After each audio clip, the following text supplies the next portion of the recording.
Air Commodore Abayomi Balogun was commissioned into the Nigerian Air Force in August 1982.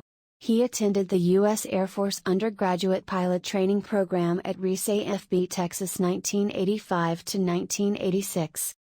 On arrival, he was posted to 99 Air Weapons School Kanja, where he obtained his limited combat rating in 1987. He was posted to 75 Strike Group, Yola, as a squadron pilot, where he remained until the Liberian War broke out in 1990. He was in ECOMOG on 4 different occasions as a combat pilot and has flown over 2,500 hours, about 600 of them combat hours. He attended instructor pilot course at Tambaram Air Force Base in India in 2000 and graduated as the best in formation flying. Balogun is a member of the aggressor's aerobatic team, and he took part in several aerial and National Day celebration between 1992 to 1993. He took part in UN peacekeeping missions in Kuwait and Iraq, UNICOM, as the Chief Air Operations. You got commissioned in the Nigerian Air Force in '82. What was your job between '82 and '85? Yeah, between 82 to 85, I was training in Nigeria how to be a pilot. Then in 85, I was sent to the U.S. Reese Air Force Base in Texas to learn further flying, where I graduated in October 1986 as a combat pilot. The Reese Air Force Base is closed now. It was closed in '86. In what planes did you learn to fly in Nigeria then, and which planes were used in the US? Yes, I had the Reese Air Force Base was closed. When I left there in 1986, I came to a place in Nigeria called Advanced Weapons School, where I stayed for like 18 months and got my limited combat rating to enable me qualify to be deployed for combat missions. But so what it was a sweet transition which airplanes did you train? In Nigeria, I flew in the US, I flew the Cessna T-72. I flew the T-37 and I flew the supersonic T-38. But when I came back to Nigeria, I did my weapon training on the Alpha Jet, which was the same aircraft we took to war in Liberia and Sierra Leone. And I've remained on that aircraft till I retired. So, you were a member of the in 1990 when the war broke out in Liberia. What did you know about Liberia by then? Yeah, Liberia was a place we had to go to restore peace in the west coast of Africa, because Liberia was burning and there were a lot of immigrants living in Liberia, and we had to go in there to protect them. When we went to Liberia, it was a peacekeeping mission at first. That was why we deployed there, to enforce peace. No, not to enforce peace, to maintain peace. But unfortunately, when we got there was no peace to keep, because there were about 3 factions that were fighting each other, and none was ready to receive us peacefully. So the Nigerian contingent under the ECOMOG forces, Economic Community of West African States, had to enforce peace in 1990, September, October, to make sure that the belligerents listen to each other, and then let's force them to accept peace. So we went there to keep peace, but when there was no peace, we had to enforce. With which troops were you there as a part of the ECOWAS? Was it true that what? You you were part as of the ECOWAS. Yes, we were part of the ECOWAS, though Nigeria had the biggest contingent, but we were all under the umbrella of ECOWAS. But what did you hear? I mean, you must have learned some intelligence about Liberia before you came there, before you got there, no? Which barrier? You had to learn some intelligence about Liberia before you went there. I mean, what did they tell you about? Yes, like I said earlier, we had to deploy to Liberia to keep peace. But a lot of diplomatic efforts were ongoing to ensure that the warring factions come to peace before we enforce. But when the peace talks failed, we were authorized, though the United Nations did not give us the authority as at then to enforce peace. They were looking at the calamity, looking at the human suffering. The ECOWAS country decided to intervene, forcefully to ensure that there is peace. So there were a lot of calamities. So many people were dying. They were killing so many foreigners. And other Western countries came in to pick up their national and take out of Liberia. But rather than Nigeria and the ECOWAS taking our national and getting out of Liberia, we choose to ensure that there is peaceful coexistence in that country. So that's what we did. Tell me more about your situation. How did you get there? So you arrived there, and were there already the Nigerian Jana and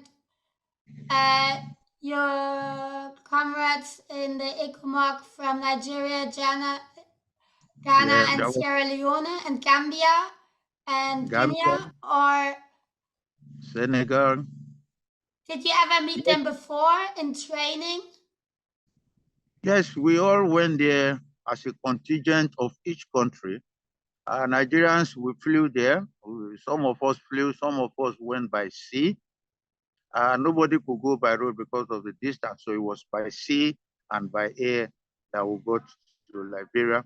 And I can say categorically that landing in Monrovia, the first attempt to land was resisted by the warring factions. So we had to force our way through the port to get a foothold into Monrovia and then subsequently move into it.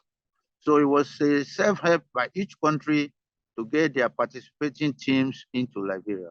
So did you train beforehand all together? Yes, good question.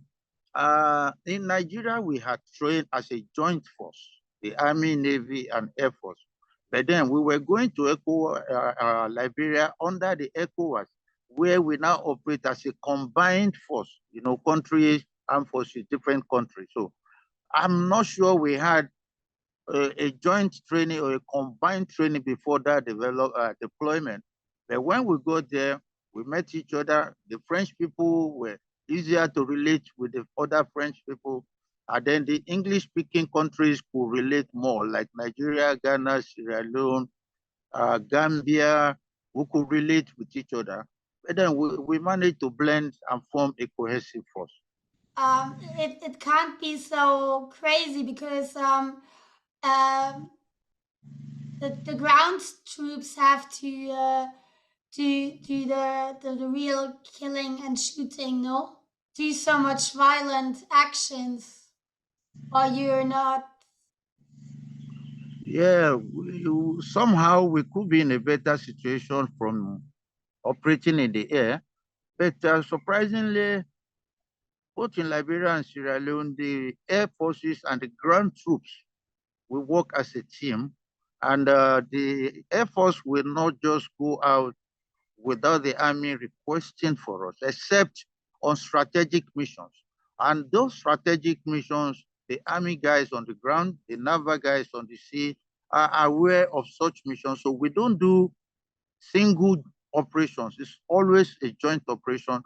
There must be an objective and we must achieve them as a team, not as an Air Force or Army or Navy. So it was good that we all worked together as a team and we were supporting the Army.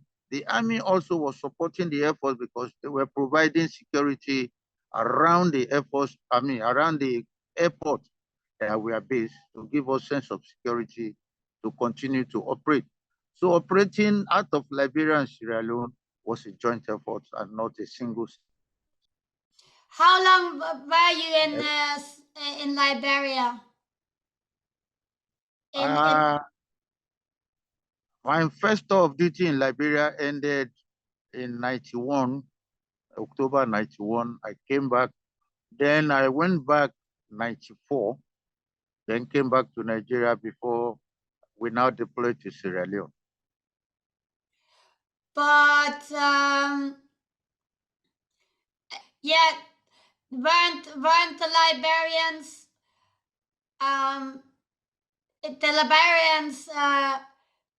they must have been really hard to fight because they were trained for years by the Americans.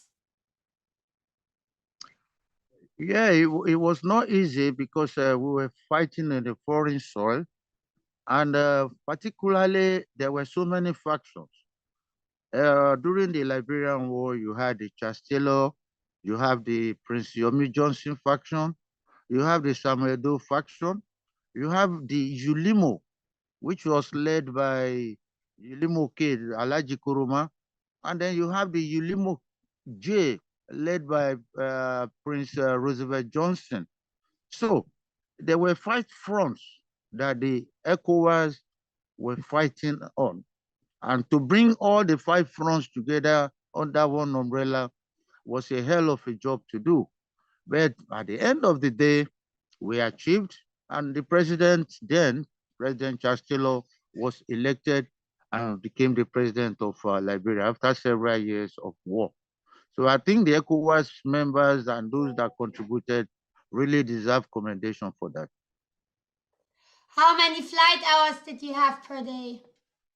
I have about 2,500 flying hours. No, in Liberia. Oh, in Liberia, I will have flown, because Liberia, we didn't fly as much as we did in Sierra Leone. But in Liberia, I will have flown like 200 hours. But how did your daily routine in Liberia then look like? In the Liberia conflict? Yeah, in Sierra Leone, we flew more in Sierra Leone because there were more resistance to the ECOMOG in Sierra Leone than in Liberia. So we had to commit a lot of flying hours and a lot of resources into restoring peace in Sierra Leone, more than we did. What did I do? Yeah. Yeah, I was a combat pilot during the crisis in Liberia. But you know, once we got to Liberia and we were able to subdue the warring factions, the rest was left to the ground troops to mop up and then make peace. So we didn't really do much of air power during the Liberian crisis like we did in Sierra Leone. So we were flying, we were providing reconnaissance, intelligence, and if need be, we strike when it is required by the ground troops. That's all we did. And so you got up every morning and got told you go 2 hours on in the air. Going in the air in Liberia was not too stressful, except that there were no navigational aids at that time. So everything we were doing manual. There was no digital. The equipment were faulty, but we were determined to do what our government has sent us to do. So we were flying manually. We have to see by ourselves. And then we conquered. We survived because we were determined. And so when did you get sent to Sierra Leone? Okay, actually, while the war was going on in Liberia, the Nigerian Air Force detachment that was fighting in Liberia were based in Sierra Leone. We were operating from the Lungi International Airport in Sierra Leone, operating into Liberia for the war in Liberia. But now when we deployed to fight in Sierra Leone, the Air Force particularly had to now fly from Monrovia. We were based in Monrovia to fight the war in Sierra Leone so that the aircraft can be preserved in Liberia outside the range of enemy fires. So we were taking off from Liberia, going to fight in Sierra Leone and coming back to Liberia. But then we started the real Sierra Leonean push. The first one was 1995, where we went there to support the government troops against the rebels. Then we finished that and came home. But in 97, when the coup took No, place. stop. Which rebels? The Rook. Which one? Which rebels? The Roof. The rebels, the RUF, the RUF, Revolutionary United Front, led by Fode Sanko. Yes, when they took over Freetown with some cooperation from the Sierra Leone Armed Forces and removed the government, the President Tijan Kabar, then ECOWAS now said, go back in there, remove the RUF and the junta, and reinstate President Ahmed Tijan Kabar. That was 97, which we did. With the glory of God, we reinstated him back to power.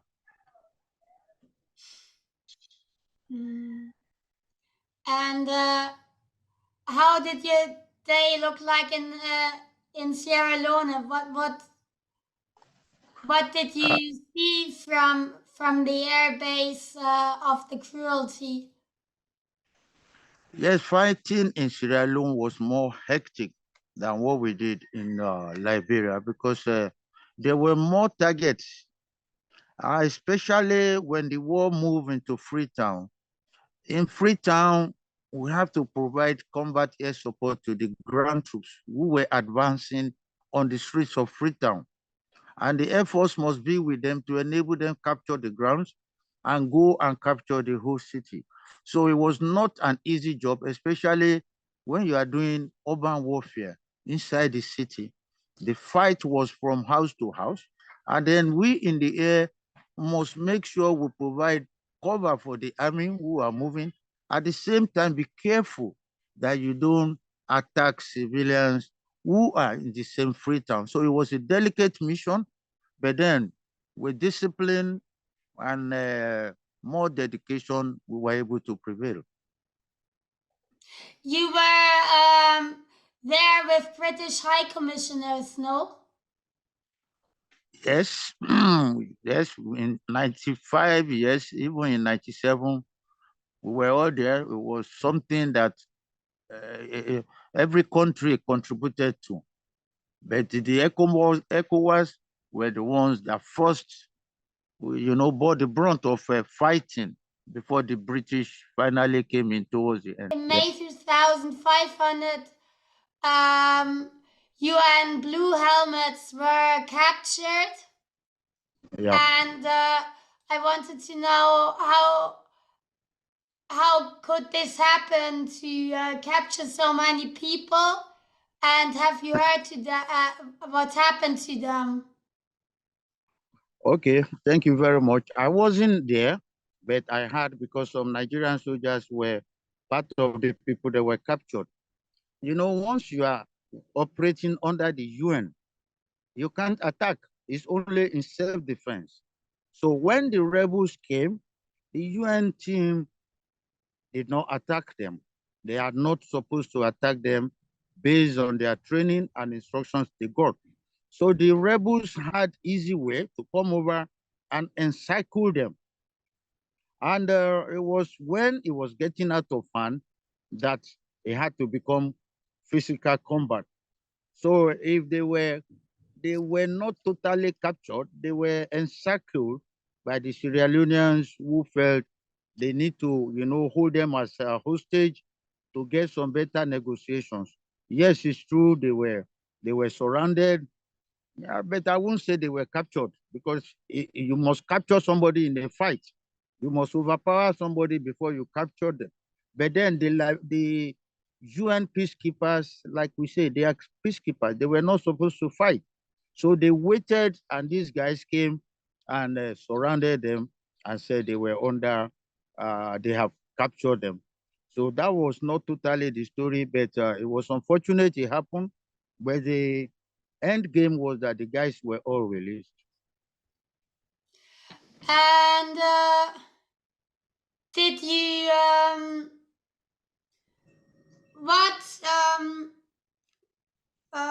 what did you do after you left the army? Yeah, there were Nigerian soldiers that were captured, but because, as I said, we were working together both in the air and on the ground, we were able to rescue a lot of them that were captured. Particularly, we rescued some in Kenema and we rescued another batch in Bo. So it was not a total capture. They were captured, but we rescued them and brought them back home.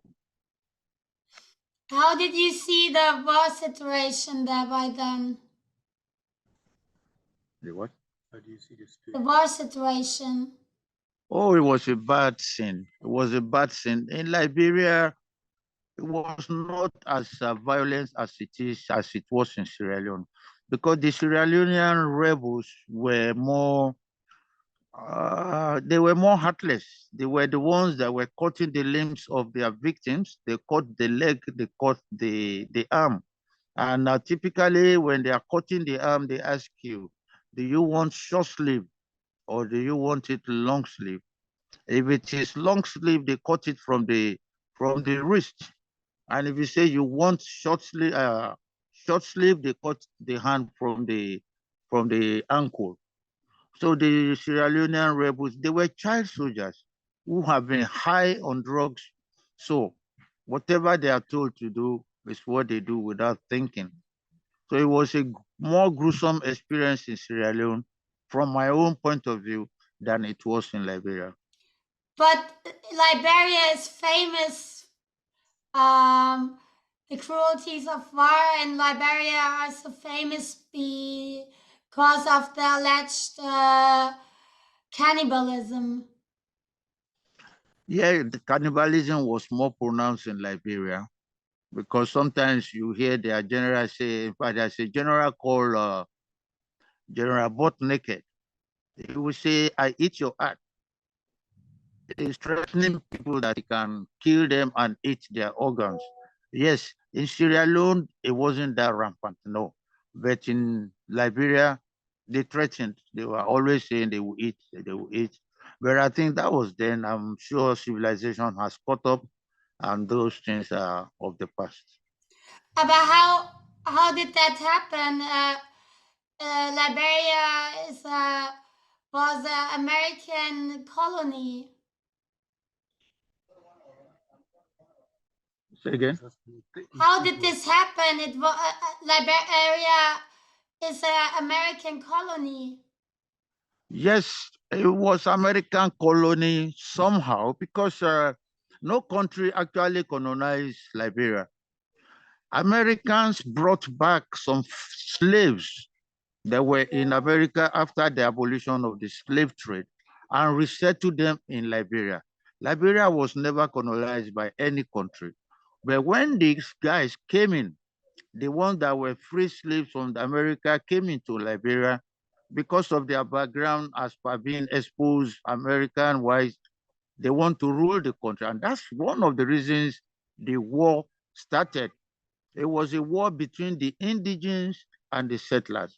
The settlers are the free slaves that came from America, while there were indigenes already occupying. Did you find the U.S.? Oh, the US. I went there when I was very young. I was like 20, and I went for the pilot training. Though I have flown a bit in Nigeria, but when I got to the US, I had to start the whole program. I was in Texas. However, I was in two different towns in Texas. I was in San Antonio, Texas. Then I went over to Lubbock, Texas to complete my training. And then while in training, I still had the opportunity of flying around the country on navigation and training flights. So staying in the US was an opportunity to enable me see the world, because that was the first country I've ever been outside Nigeria as at then. So it was a great time I had, and I mixed with nice people. So I can't forget forever. And what is there a big difference or in from the training and the attitude from U.S. American soldiers or the Air Force that you received in Nigeria to the one in Texas? No, there's no difference, because military men have the same tradition. We all have discipline as our watchword, and loyalty, dedication, hard work, all are the same from one military to the other. So when you mix up with military of other countries, apart from the uniform that you are wearing, we all behave the same way. Particularly when you go to the UN, when you go to UN, you meet soldiers from different countries, and you are bound to work together. So the only difference, and then UN official language is English. So wherever you come from, you must speak English. So when foreign soldiers come to Nigeria, the difference is really not much. We see ourselves as brothers in arms, and we work like that. So no serious friction between us. When you what did happen in Sierra Leone? Why was there war? In Sierra Leone, like I said yesterday, we were there to support the government initially against the RUF led by Corporal Fode Sanko. But at a point in 1997, the RUF and the armed forces of Sierra Leone overthrew the democratically elected government of Ahmed Tijan Kabar. And then the whole world condemned the coup and requested for the assistance of ECOWAS to remove the coup plotters and bring back the president, which we started in 97. And early 98, we brought the president back from Guinea and reinstated him back as the president of Sierra Leone. And thereafter, we continued the push to get the rebels out of Freetown and into the other parts of the country. And the war continued until they gave up the first one. And then second, they came back, and later UN came in to set up a UN peacekeeping mission, and peace was finally restored to Sierra Leone. What was your first mission in this war, and under what? Yes, we were there under the command of the ECOWAS member states, and the force was called ECOMOG Force. And there were 6 countries. We had Nigeria, we have Ghana, we have Ivory Coast, small, we have Guineans, and we have Gambians who were part of the combined force that fought in Sierra Leone. And which squadron? In which squadron were you, and what airplane did you fly? If I get you correctly, say which front did we fight, or did I fight? Which squadron were you in? I And was in what airplane? Okay, the conflict started in 97. We deployed into Sierra Leone in 97. And I was a member of the Nigerian Air Force combat crew. I was flying the Alpha jets then. And we were flying the jets in accordance to what the Army wanted. We were providing them with close air support, reconnaissance, and sometimes humanitarian flights were conducted using the Nigerian Air Force helicopters. And when we were rescuing people, We also used the C-130s to carry refugees to airlift them from Freetown to wherever they were going. So it was a combined effort by all the countries available, but it was the Nigerian Air Force that provided the air aspect of the operation. Did you think it was as scary as it was going to happen? Or what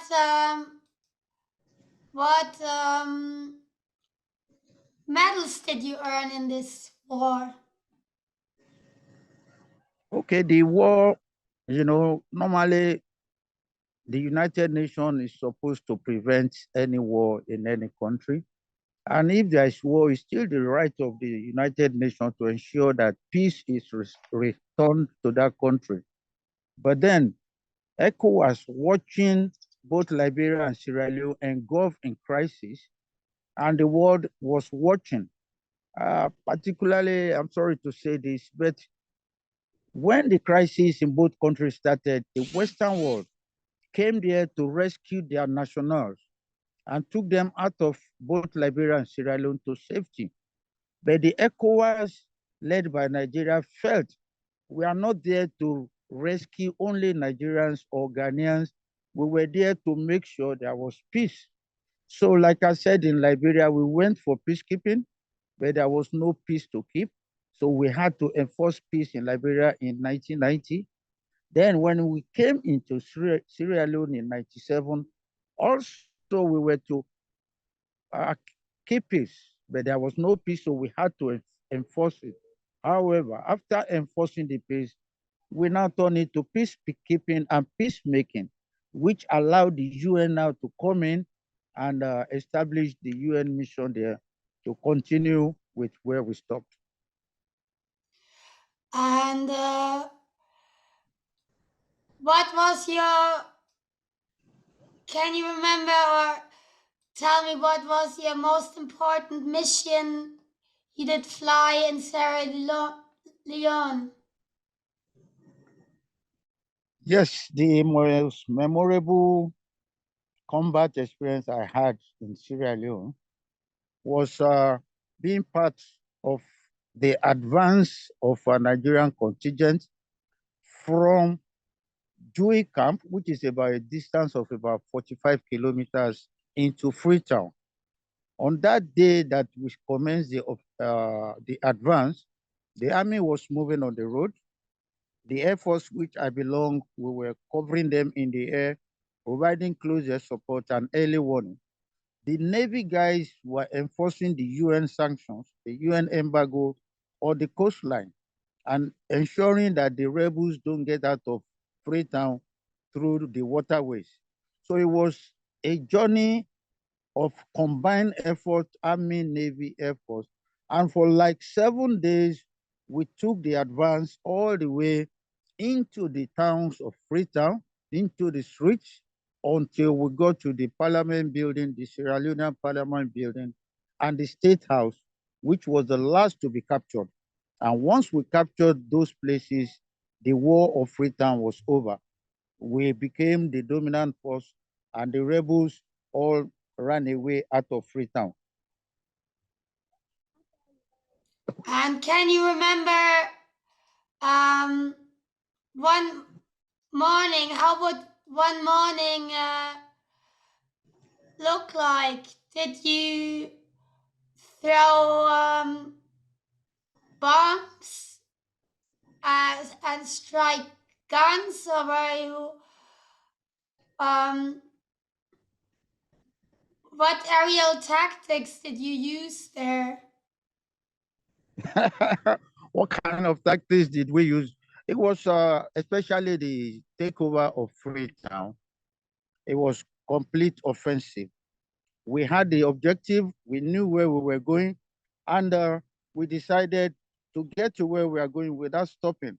It's continuous offensive. Put them on the defensive until they lose the will to fight. So it was offensive throughout until they all ran out of Freetown. So that tactic worked because we didn't give them any room to plan, any room to maneuver, or any room to think. So sometimes they say the offense is the best form of defense, which was what we adopted during the Battle of Freetown in 1997-98. Did you ever, was there any try to deflect the situation? Did you ever deflect a situation on the phone or as a air Yeah, commander? there were difficult situations, and we encountered so many hard times, especially when we couldn't communicate very well with the ground troops. The ground troops also suffered some casualties when they ran into some ambushes. But fortunately, in the air, all went well except our helicopter that was shot. The helicopter was shot, and then we lost one engine, but the guys were able to fly the helicopter back to safety. Besides that, air power was the dominant thing in that war. So we had an easy way, though not without challenges. So it was a very successful effort. Have you ever been to Sierra Leone since then? Have you I say ever again? been to Sierra Leone since then? No, my last time in Sierra Leone was 98. I've never been there again. Do you know anybody from Sierra Leone? Yes, I know. I have friends. I have Sierra Leonean friends, the people in the military that were there. You know, like they say, your friend today may be your enemy tomorrow. Those Sierra Leonean military men were our friends in 1991, 92, 93, when we were fighting in Liberia. But when the war started in Freetown, both the rebels and the Sierra Leone armed forces became one. So our friends before became our enemies, and everybody must survive. So we were fighting each other. But fortunately and happily, though, after the war, we still met some of them, and we exchanged ideas about the wartime experiences. So it was fun after the war. But during the war, brothers were killing brothers. And so, were you ever scared that you could shoot a friend of yours, a former colleague? Yeah, occasionally it crossed my mind, but then you are working on lawful orders. Whatever you are told to do as a military man, that's what you do. Friendship or family is a personal thing. As a military man, when you are at war, particularly, families are removed from your line of thought. What you have in mind is your strategic objective and the directives of your commander. Yes, we had friends who were fighting on the other side. Sometimes it crosses our mind. We might be the one to attack them, or they might also be attacking yours. Because I've had an experience of somebody that shot at me that I also tried to kill during the war. Both of us meeting sometimes later and drinking beer and exchanging memories of how maybe I would have killed him or he would have killed me. But we thank God we both survived to tell the stories. So things like that happen in war.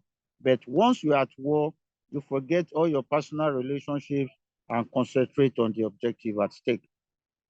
Can you compare the air war in Sierra Leone to another war that you learned or that maybe did study in tactics? Oh yes, I can, because the war in Sierra Leone that ECOWAS fought to keep peace in that country is likely similar to what the Allied forces did in 91 in the Gulf. That's the first Gulf War. After the Iraqis had taken over Kuwait, what happened? The Allies, led by the United States, went in under Section 7 of the UN Charter to enforce peace, which is what we did in both Liberia and Sierra Leone. We enforced this, and then they keep the peace.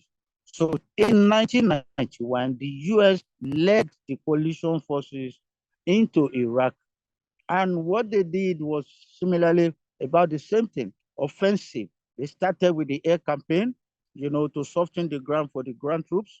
And when they think they have softened the ground war became a walkover because the air power that was utilized during the Gulf War was unprecedented. The Iraqis were already weak, they were already surrendering. So by the time the ground war started, it was an easy walkover for the US and the Allies to overcome. In Sierra Leone, yes, we did not launch offensive before the ground war. It went together. Both air offensive and the ground war started at the same time. But once we start, we didn't finish until they all gave up. So that's the difference, but they were all offensive approach. What did you get told about the Nigeria war? Nigeria war, the one yeah, what did happen in the Nigeria war? Why did the Nigeria war happen? It's a war of ideology. That's why you have terrorists and doing terrorism and applying asymmetric warfare. However, for me, I've been retired for like going to 9 years now. So I can't particularly say what they are doing as an insider, but as an outsider, as an onlooker, I think we must rise above the challenge we have. The Nigerian Armed Forces have the capability, they have the capacity to do better than what they are doing now. For me, what is lacking is re-strategizing, changing tactics approach like a continuous offensive. That is, once you strike, you continue to go after them.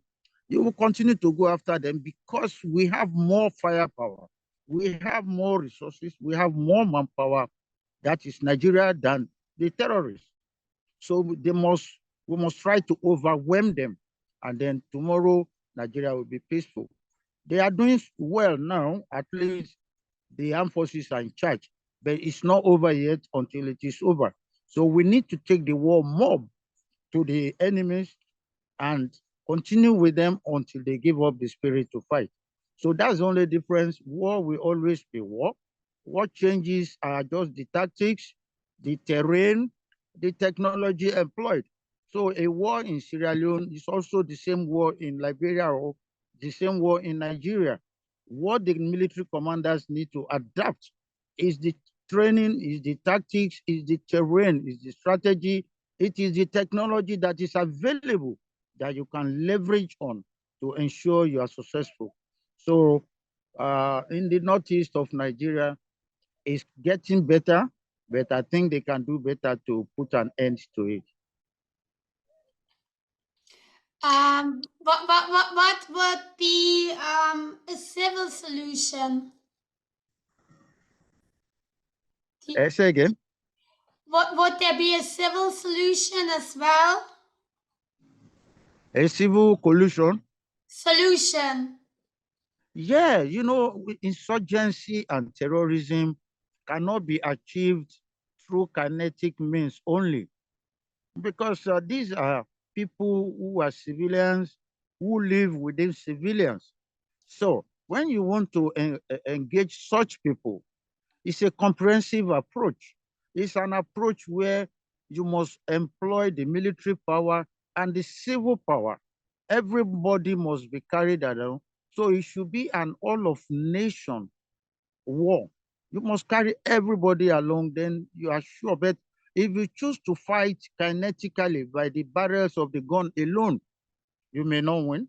And if you are going to win, it may take forever.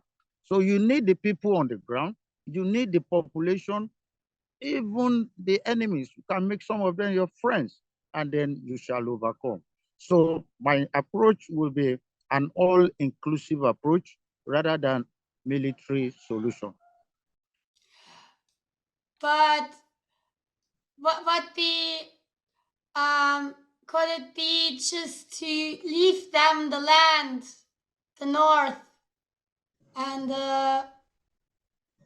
maybe install better policing, or leave them to the or I don't know. What is the Yeah, problem? that's the problem. The politicians are the decision makers. They tell you what to do, which, as a military man, you must obey.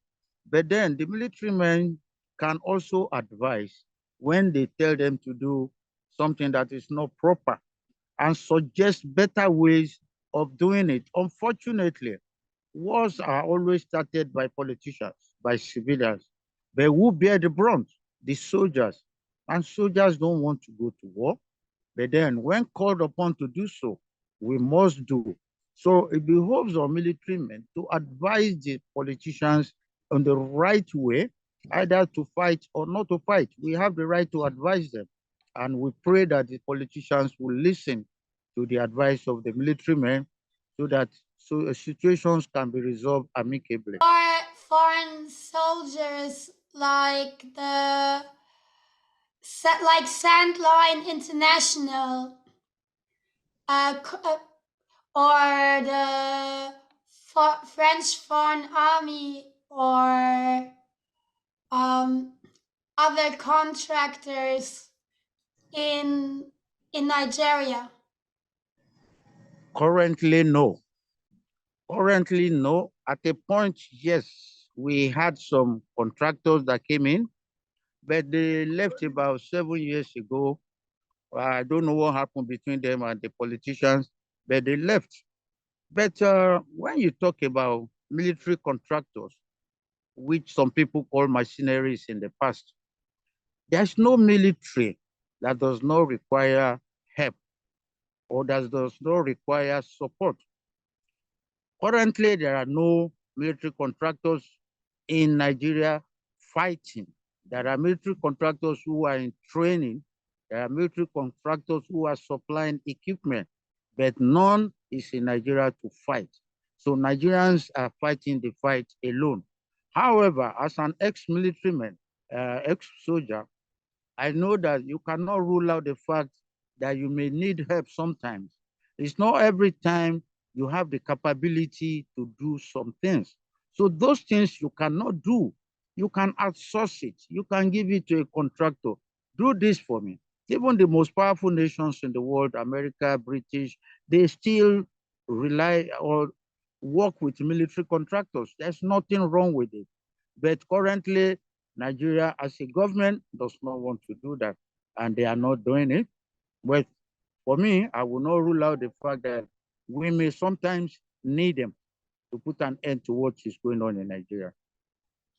Did you meet or work with Sandline International, or the IMOC in Liberia or Sierra Leone?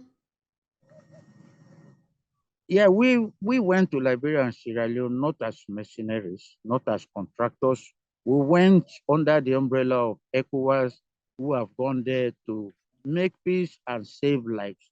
We did not go there to make money, and we were never paid. But when you bring in contractors, you must pay them. You must have a contractual agreement with them. And sometimes you may even need to give them some natural resources to compensate for their time and their equipment that they would deploy. So in Liberia and Sierra Leone, there were no military contractors except in Sierra Leone when in 1995, the Sierra Leonean government engaged some mercenaries from South Africa to help them with the RUF, to the RUF in Sierra Leone. I will tell you that I was part of that team. I'm not I'm not a South African. I was not part of that military contracting firm. But then they had to ask for the assistance of Nigerian Air Force because they didn't have all the capabilities required to fight the war in Sierra Leone. So some Alpha jets were deployed to Sierra Leone to to work with these guys called Executive Outcome then. And we worked with them, and it was a successful operation, they and the Nigerian Air Force. Until we withdrew from that in 1995, they were recording a lot of successes. So it's something countries do use when they are in need. But did you hear about Sandline International? What do you call them again? Sandline International. I don't know. Will you know their origin? From which country? They're British. It was a big British mercenary and security organization that did operate in from March 1989 in Sierra Leone. I didn't hear of them because I left Sierra Leone about June 1998, and I didn't work with them and I didn't hear them. But then they could have been on ground. You know, they do some clandestine operations, and they could be there without you really knowing that they are there doing some work. But I, as a person, I am not aware of their presence in Sierra Leone. I didn't hear that word, please. What did you do after leaving the army? After you came back from Sierra Leone, what did you do?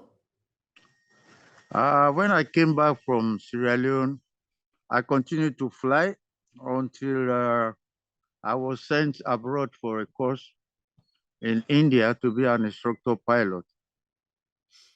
So after the instructor pilot course in India, I came back to Nigeria and I became a command training officer in a city called Kaduna in Nigeria. But what did you do all day long? And what other international troops were you training with? No, I never trained anybody internationally except when we went to Kuwait. I was a member of the United Nations mission in Kuwait, and I acted as the Chief Air Operation Officer, where I supervised all the VIP movements and violations over the demilitarized zone between Iraq and Kuwait. So that is the thing I was involved when I went out of Nigeria. How was this? How did you get a call and they said you go now to Kuwait? Yes, you know, the United Nations peacekeeping force is composed of almost all the countries of the world. So Nigerians contributed some troops to the peacekeeping effort, and I was lucky to be one of the guys from the Air Force that represented Nigeria. How often does the UN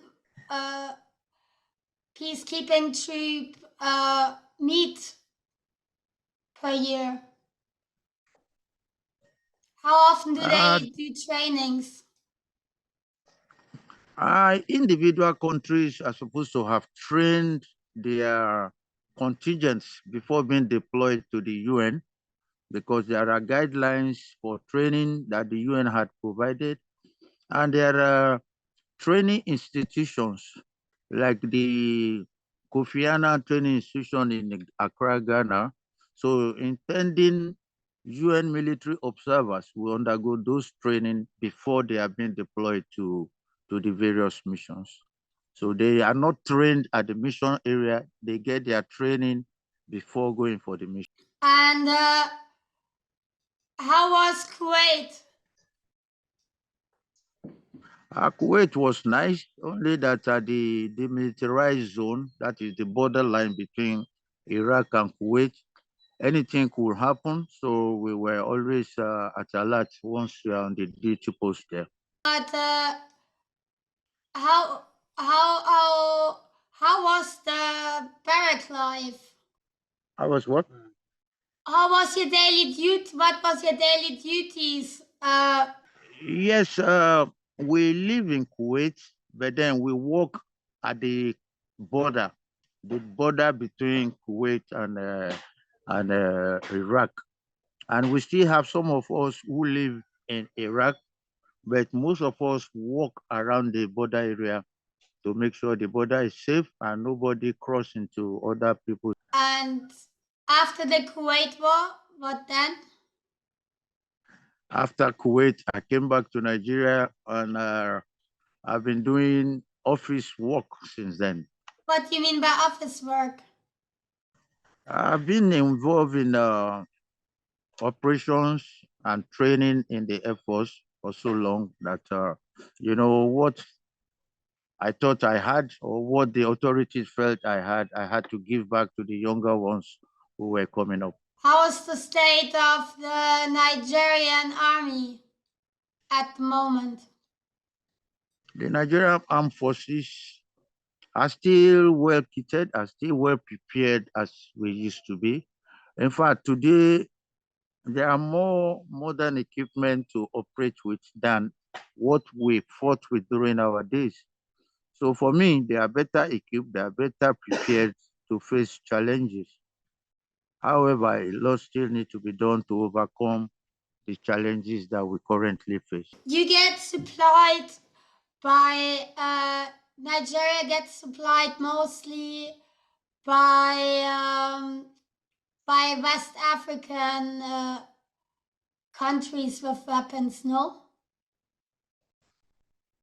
That's true. Some part of the north, now it used to be northeast, it has moved to northwest, north central, and gradually moving southwards. But I still believe that the armed forces of Nigeria still possess the requirement. After your retirement, were you actually married before your retirement? Yes, I've been married since I was in the service. And after retirement, occasionally I get called upon to deliver some lectures and give some talks to educate or enlighten the younger ones. And beside that, I live a private life. What do you tell the younger ones? What do you tell the young forces? Yeah, what I would tell them is that every day is a challenge, especially when you are the military. Every day is a different day. A friend of yesterday may not be your friend tomorrow. So whatever challenge that comes your way, face it squarely. And once you are dedicated and determined, you can overcome. There is nothing beyond a a human mind. Whatever you think you can do, you will surely. And so you founded an organization called the Green. The Green Heroes Foundation. Yes. Yes. How come this? How did this happen? Okay, like I said earlier, while I was in Sierra Leone, I had something called moral injury, which is one of the symptoms of post-traumatic stress disorder. So when I came back to Nigeria, I wanted to learn more about what happened to soldiers after the wars. And then what I found out was alarming. I went into studies and discovered that uh, coming home for some soldiers is not the end of the war, because for them, for some of them, a new battle have just begun. That is the battle of reintegration from the military society, from the combat zone into the civilized setting, into the civil society. Things are so different that it needs a little bit of a reorientation and reintegration to get the war veterans back into the society without problem. You were saying that Nigeria might have problems with because the Nigerian veterans come home and might get violent because they're used to it. And is that part of PTSD? That's true. That's true because in other parts of the world today, when soldiers go to war and come back, the first thing a government wants to do is to reorientate them before reintegrating them into the society. But sadly, in Nigeria, we don't do that. We bring them back from here. Okay. Yeah, I can record now. Sound. So, Go ahead. so you read some of the army interviews with the army psychiatrists. What do you think about them? I think everybody has done well in their own field, particularly the captain, the Australian captain, who joined the military as a young person and had to go through all that and became a psychologist. I think it's an interesting story. But the one I find most interesting was the American guy who was at the Vietnam War and was shot down severally. I'm sure he must have felt a lot of grief while serving his fatherland. But then the Americans are taking care of veterans. That's the difference. Unlike what we have in our country where the veterans are not looked after. So I think I will read the rest of the stories. They are interesting. Yeah, there are various ways of overcoming PTSD. But like I said, our government in Nigeria right now does not see the need to look inwards and the importance of looking after the guys who are suffering from PTSD. So most times, the sufferers really don't know that they are suffering, and the facilities that are available are not enough to go around everybody that has taken part in war. So I believe we need to do more than just lip sync. We need to take more proactive actions to look after them. So, when you when you grow up, um, did you, as a kid, did you ever hear about something about PTSD? As a kid, no. And even as an adult, no, until I was in Sierra Leone during the Sierra Leone War. And as a combat pilot, I had to take some missions. And on one particular mission, there were a lot of casualties. And What do you mean I by could, this? yeah, I was sent on an errand. I was given a mission to execute, which I did. You know, it was a legal order which I must carry out. But then thereafter, I developed something I later learned was a conscience, a crisis of conscience, that is doing something which ordinarily you wouldn't have done. And later, I started realizing that it was what was referred to as moral injury. That is you feeling guilty for doing what you've been asked to do, but because your conscience does not allow you to do such a thing, then you have to accept that, I mean, it was in the line of duty. So I suffered that personally, and I started learning more about PTSD from then. What did I have where? What did you do after leaving the army? Oh, since I left the army, yes, I set up the Green Heroes Foundation based on my past experience as a military man. And then I went into private life. I have a small business I run. I don't work for anybody any longer. And I consult for the Air Force and deliver some lectures when I'm invited. So that's all I do. I've been doing since I retired. But how soon after you left the army uh, did you found the organization, or did you already have that in mind before leaving the organization, still being in the army? Yes, I will tell you a bit about how the organization came about. When I was leaving the service in 2014, I wrote my first book, which I had felt I should leave behind what, my experiences in the wars and everywhere. And then I now, in the book, recommended that the way I see veterans being treated is not good enough. And I recommended that the government should take over properly the care and support of war veterans. That was in 2014.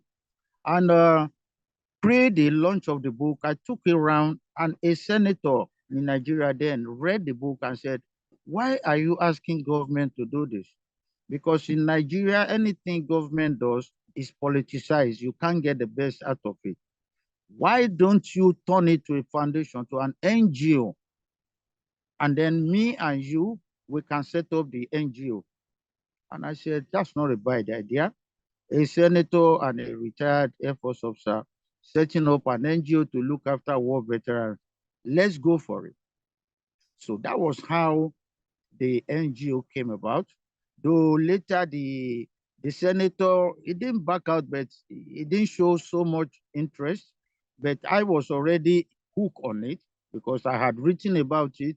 So I went ahead, got some of my ex-veterans who are all over the place, and then we set up the foundation. And that's how we transited easily. I transited easily from being a soldier to a veteran and setting up an NGO to look after veterans. But at what point in the army were you sure that there's a problem with PTSD? Did you see it from a comrade or a colleague, or Very from good. Like I yourself? said, Or did you read it? Or I experienced it. On one of my combat missions, which I don't want to say everything here, I developed something called moral damage or moral injury, where you act uh, you have conflict of conscience. Your real conscience is telling you what you are doing is wrong, but the other conscience, which is the official conscience, will tell you what you are doing is correct. Then you have conflict. Which one do you take? Is it your natural conscience as a human being, which you have vowed not to kill, or the official conscience that say, "My friend, go and do this job"? So I experienced it after one of my missions. And when I came back to my dormitory, I couldn't sleep that night. The memory kept playing on my head, and I started thinking, what is wrong with me? So I picked up some books and started reading, and I discovered that these are symptoms of PTSD and other illnesses associated with combat. So from then, I continued to read about it, educate myself, and then I could now look at our soldiers and tell who is not mentally ready or who has some mental challenges. Without being a psychologist, I could do that through my, reading about it. So it was then I made up my mind. One day I need to write about it. I need to let Nigerians know. America and other civilized world, they know and they take it very serious. But my people have not seen it and have not taken it as serious as that. And that's the genesis, and that's how what led into the creation of the foundation.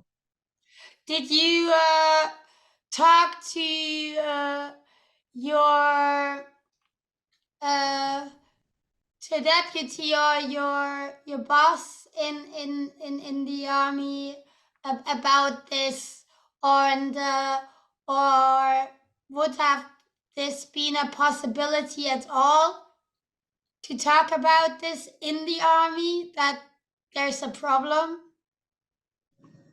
Yes, the possibility was not available. And that was why when I wrote that book, I decided to write the book. There were so many things in the first edition which I saw was going wrong. And I felt the only way to talk about it is through the book. And I wrote the first book 2014. It didn't do well. I wrote the second one 2018. Yes, it traveled a bit.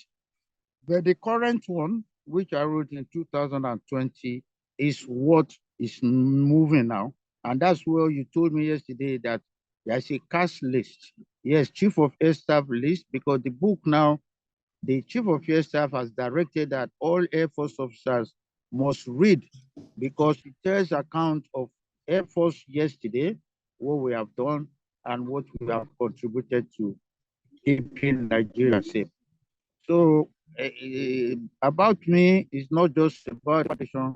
I was fortunate to have served in different position while in the service, and I felt I left some legacies behind, which I have put in the books. When you read in 2014 the what happened in Nigeria, it sounds really cruel. Being here in Europe, every month there is news from insurgencies and bombs and war, and in April 135 people were killed. Then 2 days later 88, and then 200. Then and this is the whole year. So yes, go ahead. So conflict. Yeah, no, say. See, it's not every news about Nigeria that gets to Europe that is the truth. Most times, there are fake news, which are manufactured by some people, either for their own selfish reasons or lack of knowledge of what is happening. Yes, Nigeria, like any other country in the world, face its challenges. But most of the things you hear about Nigeria are negative things. Most times it is killing, it is shooting. But for we Nigerians, especially the enlightened ones, uh, we are not the only country that is facing challenges. And the challenges are not as much as is being portrayed all over the world. Sometimes when you see Nigerians and you ask them objectively, they will be able to tell you that there are too many negatives about Nigeria. When I came back from Sierra Leone, I continued to fly until I was sent abroad for a course in India to be an instructor pilot. So after the instructor pilot course in India, I came back to Nigeria and I became a command training officer in a city called Kaduna in Nigeria. But what did you do all day long? And what other international troops were you training with? No, I never trained anybody internationally except when we went to Kuwait. I was a member of the United Nations mission in Kuwait, and I acted as the chief air operation officer, where I supervised all the VIP movements and violations over the demilitarized zone between Iraq and Kuwait. So that's the thing I was involved when I went out of Nigeria. How did you get a call and they said you go now to Kuwait? Yes, you know, the United Nations peacekeeping force is composed of almost all the countries of the world. So Nigerians contributed some troops to the peacekeeping effort. And I was lucky to be one of the guys from the Air Force that represented Nigeria. How often does the UN peacekeeping troop meet? How often do Uh, they do training? Individual countries are supposed to have trained their contingents before being deployed to the UN, because there are guidelines for training that the UN had provided, and there are training institutions like the Kofi Annan Training Institution in Accra, Ghana. So intending UN military observers will undergo those training before they are being deployed to the various missions. So they are not trained at the mission area. They get their training before going for the mission. And how was Kuwait? Kuwait was nice, only that the demilitarized zone, that is the borderline between Iraq and Kuwait, anything could happen. So we were always at alert once we are on the duty post there. How was your daily duty? What was your daily duties in Kuwait? Yes, we live in Kuwait, but then we work at the border between Kuwait and Iraq.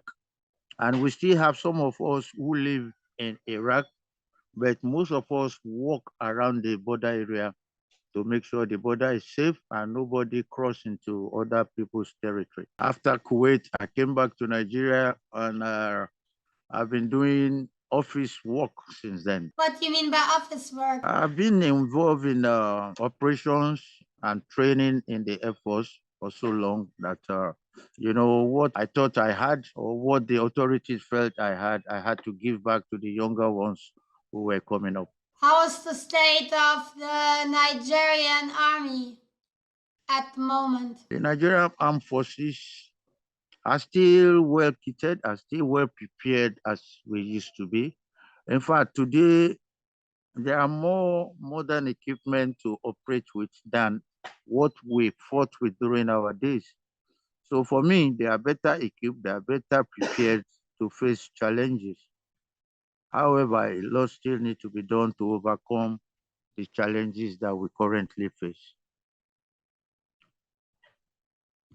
You get supplied by Nigeria gets supplied mostly by West African countries with weapons, no?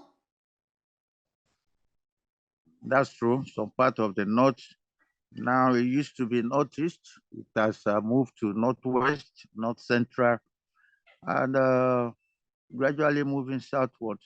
But I still believe that the armed forces of Nigeria still possess the requirement to combat all these challenges. So, and then you after your retirement, were you actually married before your retirement? Yes, I've been married since I was in the service. And after retirement, occasionally I get called upon to deliver some lectures and give some talks to educate or enlighten the younger ones. And beside that, I live a private life. What do you tell the younger ones? What do you tell the young forces? Yeah, what I would tell them is that every day is a challenge, especially when you are the military. Every day is a different day. A friend of yesterday may not be your friend tomorrow. So whatever challenge that comes your way, face it squarely. And once you are dedicated and determined, you can overcome. There is nothing beyond a a human mind. Whatever you think you can do, you will surely do. And so you founded an organization called the Green Heroes Foundation. Yes. Yes. How come this? How did this happen? Okay, like I said earlier, while I was in Sierra Leone, I had something called moral injury, which is one of the symptoms of post-traumatic stress disorder. So when I came back to Nigeria, I wanted to learn more about what happened to soldiers after the wars. And then what I found out was alarming. I went into studies and discovered that uh, coming home for some soldiers is not the end of the war, because for them, for some of them, a new battle have just begun. That is the battle of reintegration from the military society, from the combat zone into the civilized setting, into the civil society, things are so different that it needs a little bit of a reorientation and reintegration to get the war veterans back into the society without problem. You were saying that Nigeria might have problems with because the Nigerian veterans come home and might get violent Hmm. because they're used to it. And is that part of PTSD? That's true. That's true because in other parts of the world today, when soldiers go to war and come back, the first thing a government wants to do is to reorientate them before reintegrating them into the society. But sadly, in Nigeria, we don't do that. We bring them back from. Yes, unfortunately, those are the news that get outside Nigeria, which are not totally true. But I believe it is Nigerians' fault because we don't tell our stories. That's why I'm praying that when we get a sponsor for that movie, the movie will tell the story of the Nigerian Armed Forces and we'll be able to showcase our efforts at both Liberia and Sierra Leone, the sacrifices and the achievement, particularly what we have done in relation to world peace and stability. So we need to talk more about our country so that people will know it's not everything that is negative. There are some positive stories that must come out of Nigeria. Um, can you tell me one? What's the positive story? Part of the story, I told the first one I sent to you was the departure of the soldiers, Army, Navy, Air Force, how they depart to war, how they leave their wives and children, and then hoping that they will come back.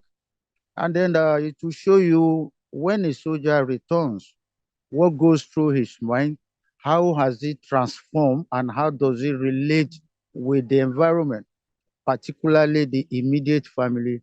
You will see a soldier beating his wife with a belt because of what he has suffered during the war. So that's how the movie will start.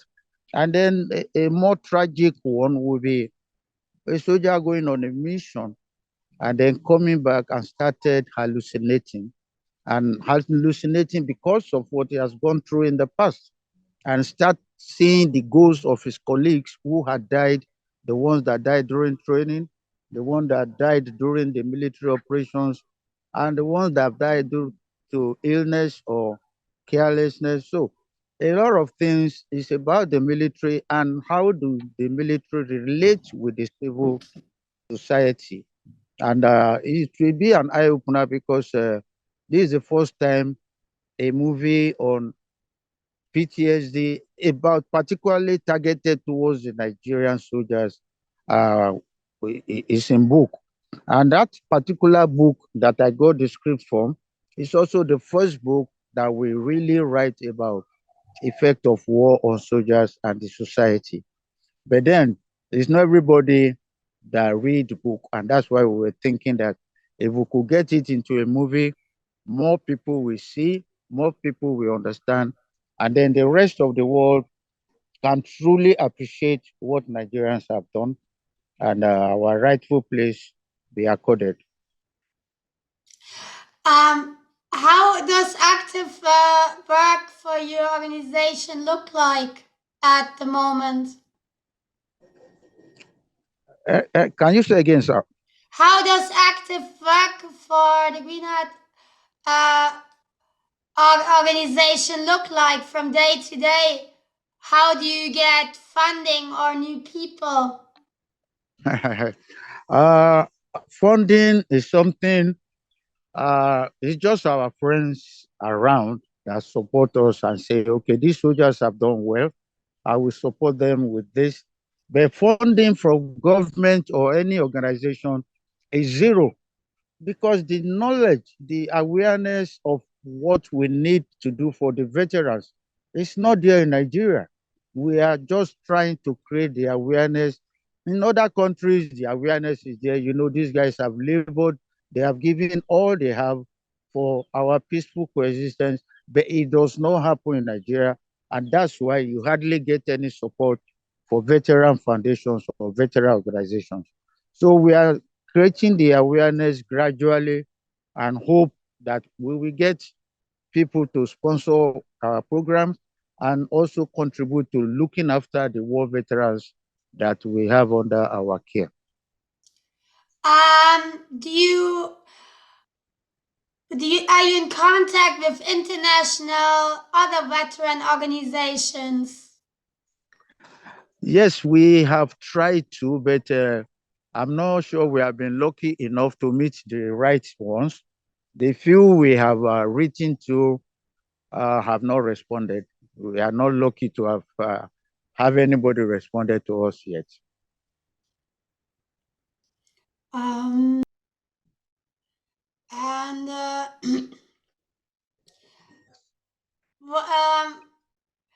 do you read other writers who write about war?